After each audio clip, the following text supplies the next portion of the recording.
খুব মূল্যবান আলোচনা করেছেন উনি, শুনেন। 1940 টাকার সিলিন্ডার বলে বটে, তবে 2200 টাকার নিচে কোথাও সিলিন্ডার পাওয়া যায় না। ঢাকা শহরে 1-2 ঘন্টা লোডশেডিং থাকে, কিন্তু গ্রামে সেটা 14 ঘন্টা পর্যন্ত গড়ায়। আমি এখন মাননীয় সংসদ সদস্য রুমিন ফারহানা ব্রাহ্মণবাড়িয়া 2-কে তার সিদ্ধান্ত উপস্থাপনের পক্ষে বক্তব্য রাখার জন্য আহ্বান জানাচ্ছি। সময় 3 মিনিট। মাননীয় স্পিকার, আপনাকে ধন্যবাদ।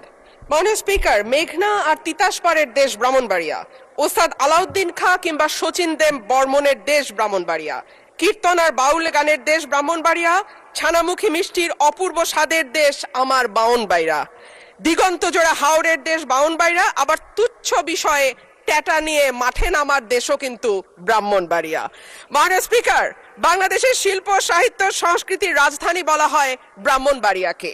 এই মাটিতে একদিকে যেমন সুর সম্রাট ওস্তাদ আলাউদ্দিন খাঁ বা শচীন দেব বর্মনের জন্ম হয়েছে, তেমনি এই মাটিতে জন্ম নিয়েছেন ধীরেন্দ্রনাথ দত্ত বা অলি আহাদের মতন